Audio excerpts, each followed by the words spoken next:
Happy Father's Day.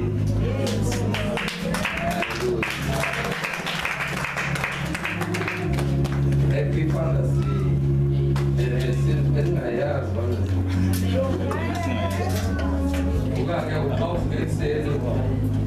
We are by Mother's Day, but like Mother's Day,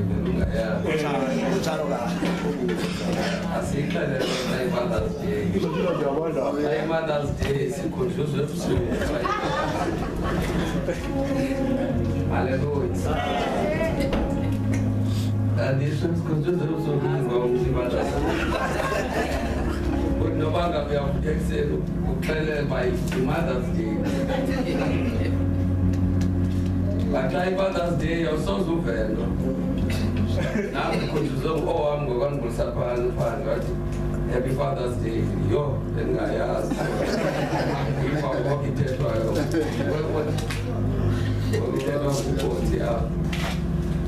yo, God, yes, Lord, my Father's Day. And Bongo Tata Bebe Gayas. Tell us the Mother's Day. Panela can Tata was sent a Veniaki.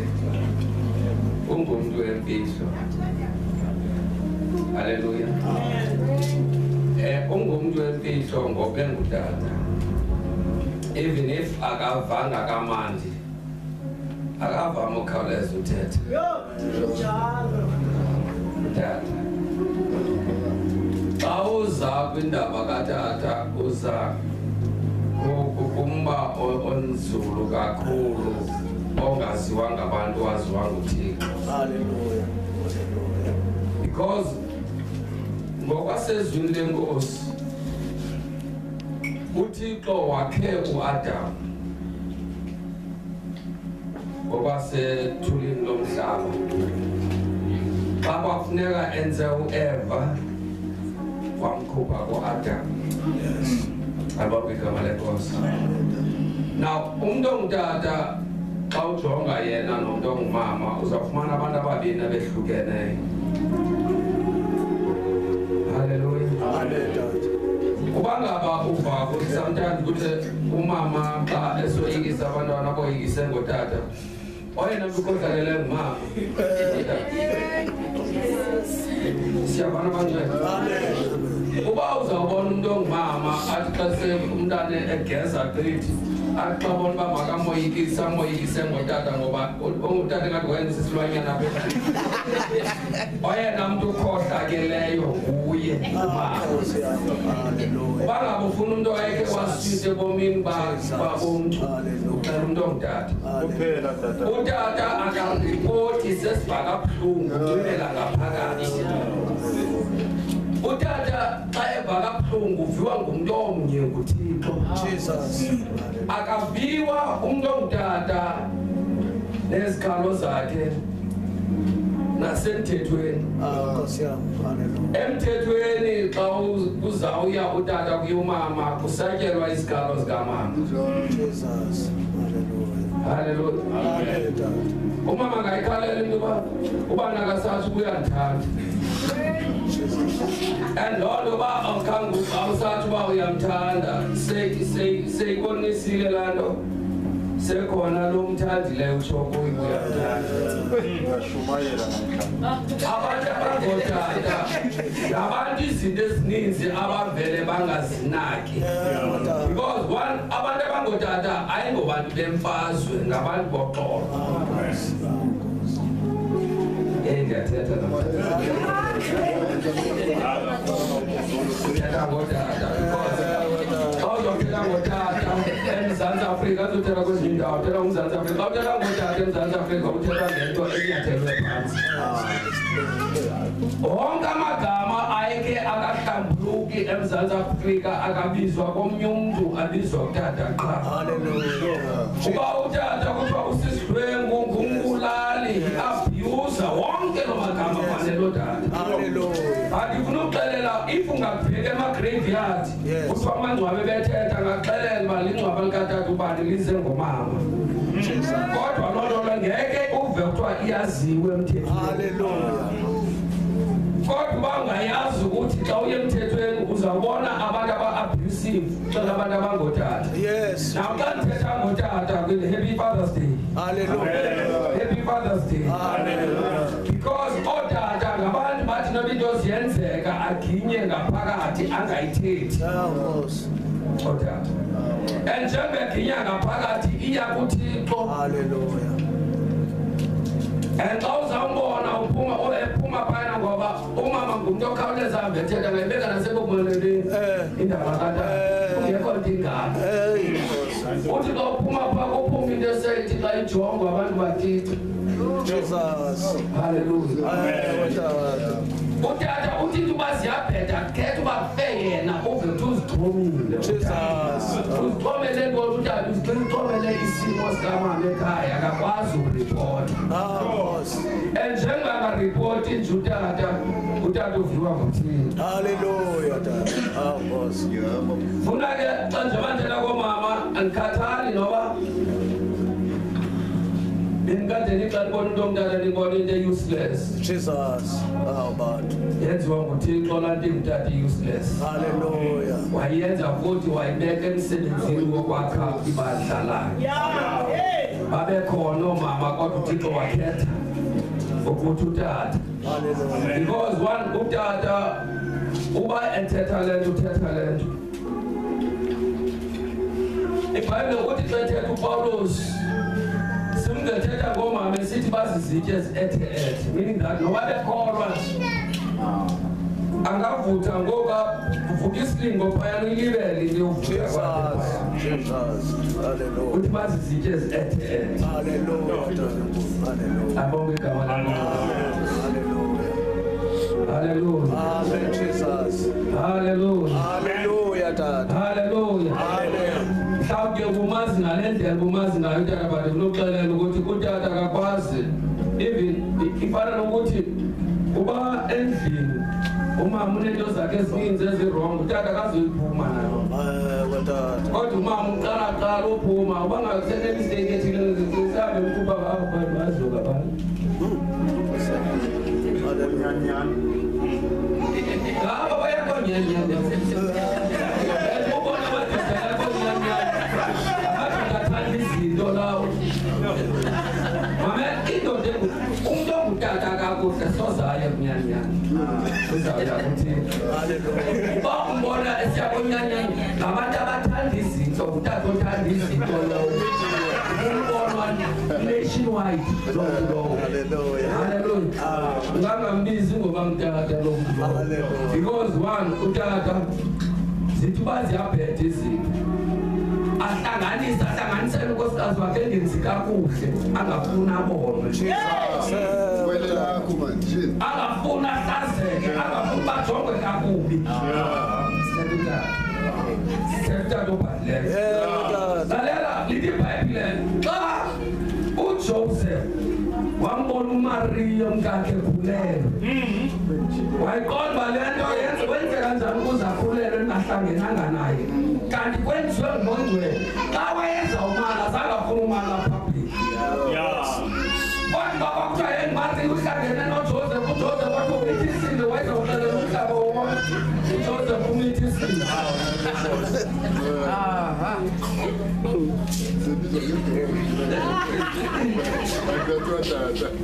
Ngoba uJoseph waxa ibona le nto aselohlobo lithi iBhayibhile waxa icinga wacinga ukuthi ufuna ukumala but akafuna umala pha.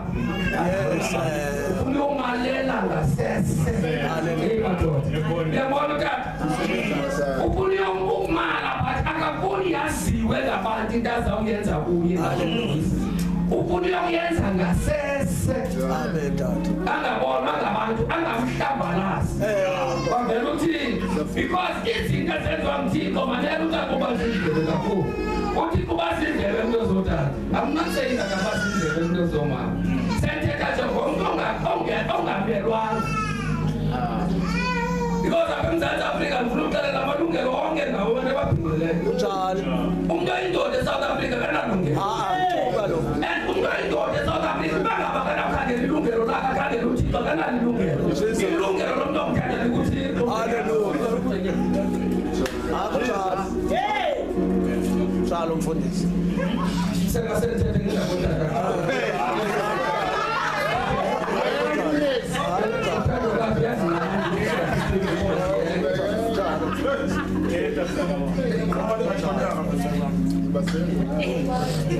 Uba uthetha ngomntu ophambi utata andiyazi uzakuthetha ngentetshana.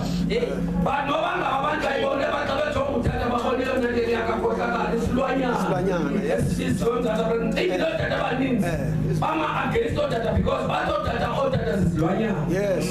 Ngoba vele abaqondanga kakuhle mamela ukuba utata ebenokuyela ezingqondweni ebenowuyazi ukuthi akanammeli emhlabeni.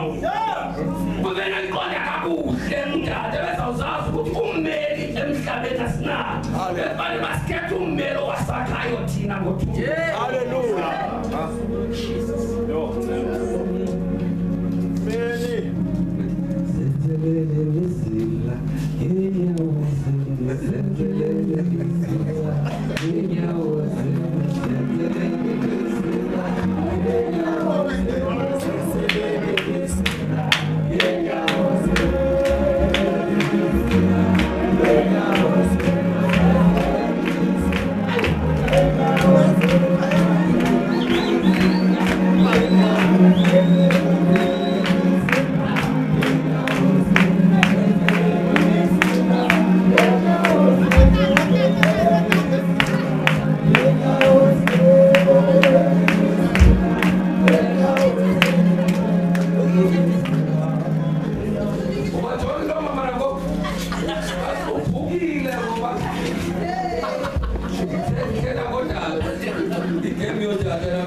singotata. Then iBhayibheli lithe utata makathande then umama athobele. Utata wenza iduties ezibili. Uthanda ugqiba athobele utata. Ndiyaxoka. Utata uthanda awugqiba uthanda aphinde athobele. Iduty yakho. Baphethe bona. Hayi balungile ke baphathe vele baphethe. Kodwa futhi njengoba singotata sekungekho nto sinayo bekufanele basimkhangele serious ngenxa yoba siyazi ukuthi hayi thina akhasibe nalifa. And xa ungenalifa uqala ungabinalifa endlini yakho.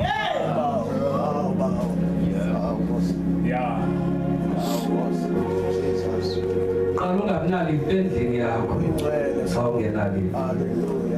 Bekulungile ukuthi otata bonke bamkhangela uThixo bayeka izimokolo. Hallelujah.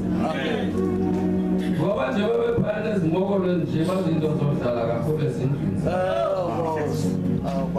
And uma uyayithanda babepha isimokolo ngoze kakho zimokolo. Yes. Sonke into athanda uzenza freely because tata kabhadlanga kakuhle. Vele apha endlini ngoku sengutata ungumama ubamba ii-duties ezibili zobangentata bengumama. Sometimes ubutata bakho buvela funeka xa funeka ukhuphe imali. Yabona ke kwi-department yoba kwaphela into ezithile iyajova kuwe utata bakho kuyavela phaa. But kuvela utata okungenamsebenzi. Ngoba ngaba abazalwana ngabe abakhona abazalwana abanjalo behamba noThixo lapho bayakhona nisazi isoko sabo sinjani sakhiwe kanjani. Babakhona omama abathi basindisiwe abathi amadoda wabo bangawaphatha ngolo hlobo. Inosizi noma izinto ungazenza kakuhle ngenxa yenu ongayiphethanga kakuhle. uThixo imehlo lakhe liyabona. Akangaboni bonke abantu kodwa kukhona imehlo elibonayo. Mehlo laphezulu. Hallelujah. Sizawula nje kanye. Hallelujah. Mabonke igama kaYesu. Yabona ke kunento ebalekile emntwini xa esiza kuThixo bonke ngokutata nomama. Okanye manthethe nje ngezigenda zethu ukuphelela nje. Kwabancane kwabadala nje. Ayikho into ebaluleke njengokutyeka ngaphakathi. Bawugwesha usikeleleke manje nendlela. Hallelujah, Dad. Sikeleleke kakhulu uThixo ukhona. Praise the Lord. And usekhona uThixo uyaba khona kuze kube phakathi. Zodlula zonke izinto. Jesus. But kwa izwi lenkosi lithathethwa phezu kwakho ngeke lona laze ladlula. Hallelujah. Alibonke igama lenkosi. Umuntu osezawuhamba noThixo nomuntu ocinga kakuhle. Nomuntu owazi kakuhle ukuthi ngenye imini ndisayabonana nenkosi. Ukubonana nenkosi akukho kundeni izibhalo. Yes. Ukubonana nenkosi akukho kuthandazeni. Yes, Jesus. Akukho kuzila ukudla ukubonana nenkosi. Yes. Ubangaba ungafuna ukubonana nenkosi kusezenzweni zakho ezingcwele zokulungisa. Xa uzabonana nenkosi usithi ndifuna uyoba khona apha khona uThixo ekuphelweni kwehlabathi lonke xa seliphangisiwe. Hallelujah. Xa sezonke izinto sezitshintshile. Xa seqalisekile ukuthi kwenzeke izinto ezingaqhelekanga ezenzekayo njengamanje. Kukho into engasuke ibaluleke ukuthi njengoba ndikhona emhlabeni ndizivile izibhalo zithethwe kum ukuze ndiguquke. Ndizivile izibhalo zithethe nam ukuze kutshintshe isimo sam. Kuphela ubumuna kuvela uThixo ebomini bam. Uthi xa thetha uJohn chapter 3 verse 31 uthi unga anganda uKristu okumndiciphe. Uthi unga anganda because if uKristu okuwe akana ukwanda uzakwanda wena mnciphe yena. Akhona amazwi athetha nguPaul athi ngenxa yoba ndifuna ubonana nenkosi uthi ngicinezele inyama yami ukuze avele uKristu inkosi ebomini bam. Lalela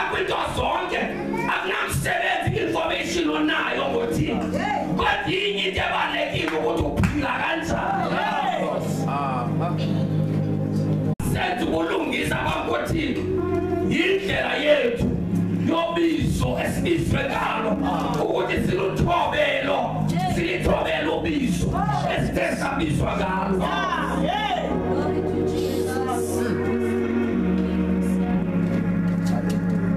Umagama kusekhona izinto ezikhothulela lithi iBhayibhile kubizwa umprofeti othile kulezinto wazaziyo ukuthi bomi bangasenzeki kakuhle kodwa kwafuneka kwaphuma ijogo. Khona ijogo engafuneka zophuke kuwe enza kophulwa nguwe azibophulwa nguwe. Lenkosi isibizayo isibizileyo akwazi ubakudala ubethwa ibuyini nobonwala nikule ndawo ezinyaweni zakhe ishumayela ubuya kwayo bawugwesa lokho ngababona abaninzi bencwadi asingaba abanesibathandana bakuzixesha loba ukufa okukufela. Haleluya.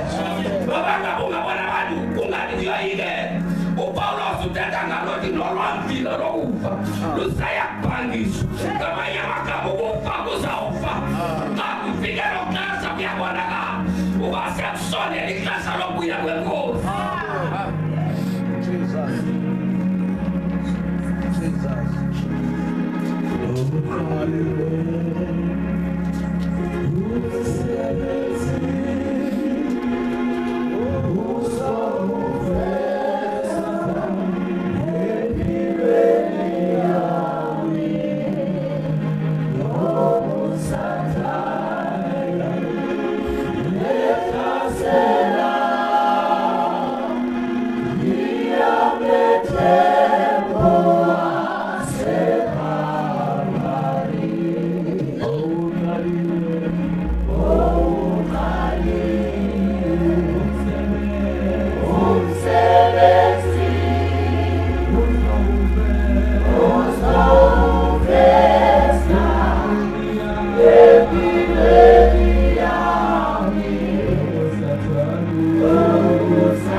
Yeah.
Because isiqu somuntu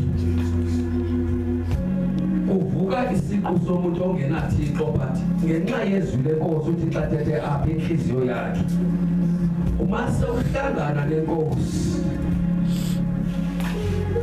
singashayela izandla ngoba vele uphakamise izandla but unomsebenzi omkhulu and umsebenzi omkhulu ozawenza ngumsebenzi wangaphandle umsebenzi esiqwini sakho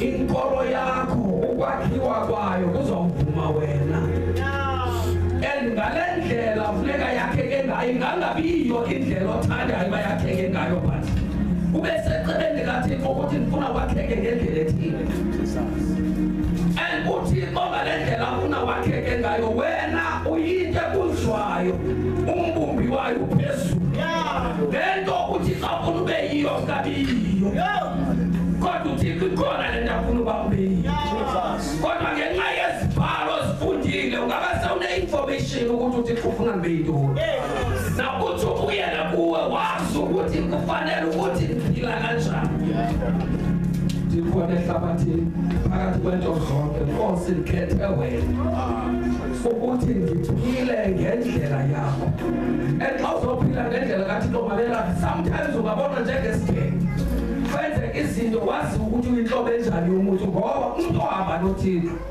umphandle okanye ihlabathi liyamazi ukuthi umuntu uyinhlobo enjani yomuntu lowa Jesus udile nawe besikuzayo uyekobani bayekobani bathi besikuzayo kulunge wena ube yilento uThixo afuna ube yiyo haleluya haleluya ube yilento uThixo afuna ube yiyo mamela ukuba ngaba unaba yiyo lento uThixo afuna yiyo uzaba yilewe ufuna yiyo and then uzaba yilewe ufuna yiyo awunamse ukholwe ngokuphelele abantu abazawaba noThixo kwexesha lokugqibela ngabantu abathi sithetha uvizwe ndabuyela kum Jesus and xa ndibuyela kum zakhona izinto endizazi ukuthi azenzi kakuhle kukho izono ezingathi zinendlebe kukho izono ezingathi azinamsebenzi kube khona izono ezingathi azisingiselanga feni kodwa izizono zingasingiselanga feni xa uzawudila nawe udila nawe kwidepartment yonke yesono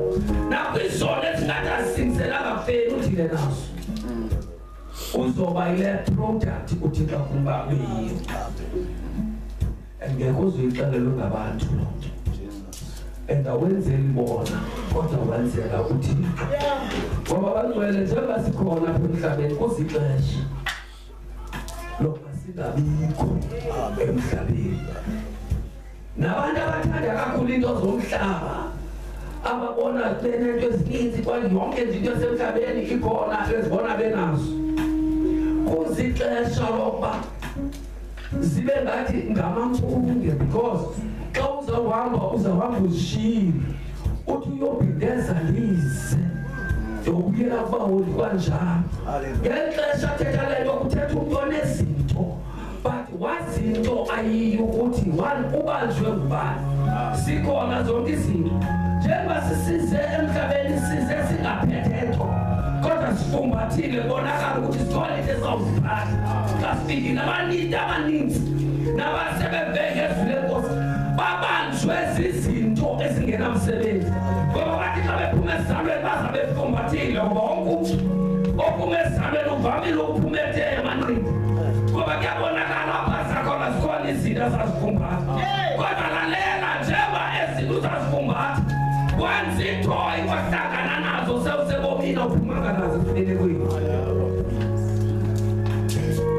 esibelekweni uphume uze ungaphethe nto nezinto ongahlangana nazo emhlabeni ngoba emhlabeni lixesha loba uphile athatha amehlo wakho uwaqondise kwimbali engumgqibelelisi wokholwa kuJesu ogqiba kufika ixesha lokuphela kobomi bakho ubheke emangcwabeni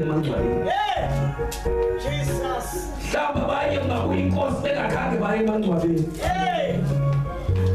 uyoba kunye nenkosi lo Thixo njengoba simkhonza kwihlabathi elingcolileyo kakhulu lingcole nezikumkani zalo okumkani zii-devotees haleluya nabahleli kwiparlamenti kuhlala abantu abangahlambukanga ba-exercise imithetho engcolileyo e-against uThixo kufuneka nathi thina bashumayelayo awunawukwazi ushumayela ngendlela ethile funeka ushumayela ngendlela yamandla okumnyama kodwa abantu abazawuma banyaniseke phambi kwaThixo bahamba nenkosi ngabantu abazawuphuthuma isibindi ngabantu abazawuhamba noThixo bathetha inhliziyo kaThixo bengelawuthetha inhliziyo yabantu amen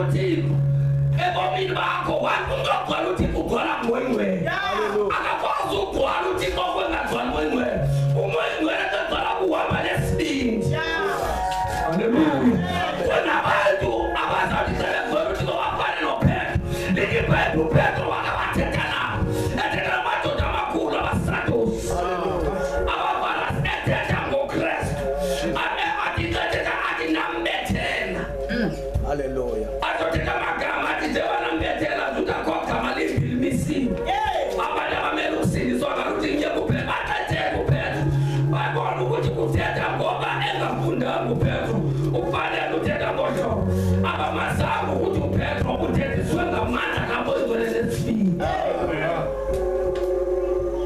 haleluya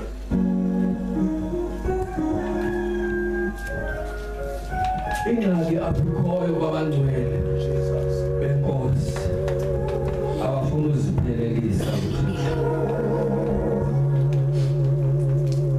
uziphelelisa uThixo and kungekho nto bangayazana only nje kungafuna ukuphelela uThixo and abantu abazawuhamba noThixo kwexesha abangcwele lokugqibela ngabantu abanesibindi abantu abanjengoDaniel abantu abanjengoShadrach abantu abanjengoPaul abantu abazawuhamba noThixo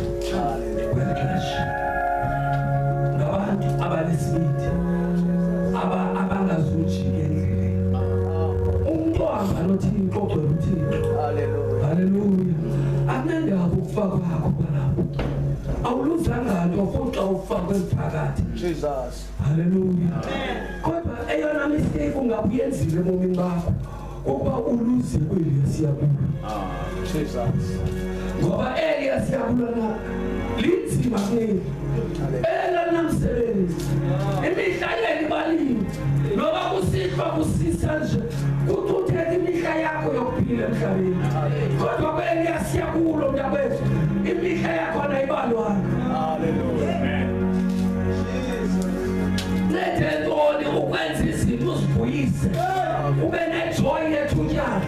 Ithi iBhayibheli xa ethetha uMose encwadini yamaHebheru chapter 11 uThixo wathi kungcono ukuba ndiphathwe kalukhuni mamela indaba yasemhlabeni indaba yethutyana is temporary. Hallelujah. But lapho siyakhona siyakwindawo epermanent esoba kuyo forever. But iBhayibheli waxetha yena wathi ungcono wathi kalukhuni kunye nabantwana bakaThixo kodwa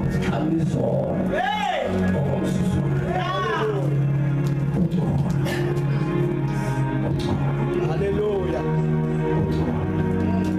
Amen, Jesus.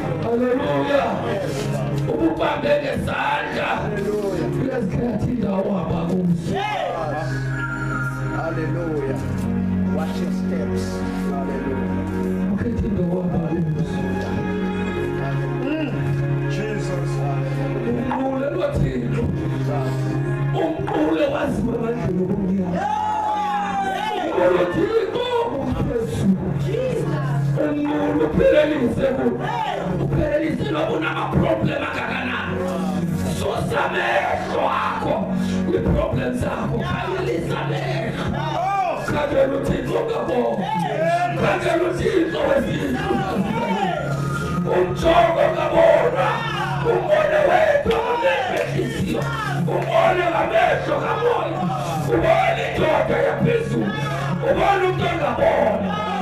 Hallelujah. Waziwa nasemandleni obumnyama ukuthi ubani uhamba noThixo, ubani uhamba nomlilo. Hallelujah. Ngoba lo Thixo sihamba naye kwenkwelo kumlilo ehlayo.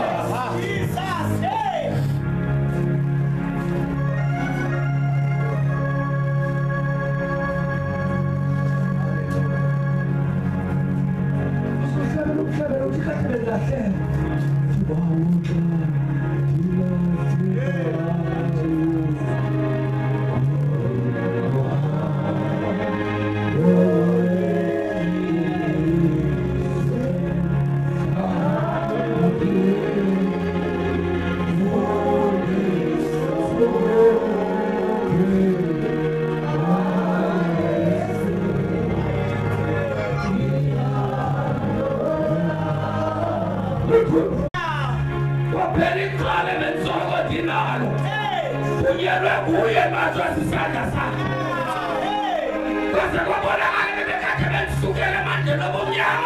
Power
bathinjwa bathi sebethinjiwe kanti kuthinjwa abantu abazi kakhulu lapho besibizelwe khona sesifikile ekuthi silenze icebo kaThixo siphelele kanti abengene esweni laba yothixo bangena begwaye umlilo kabengena khona babona ngabafayala ukuthi aba bazileyo basebenza ngabona ingaba njengobizi uhamba nabantu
ingaba sewulenzile na icebo likaThixo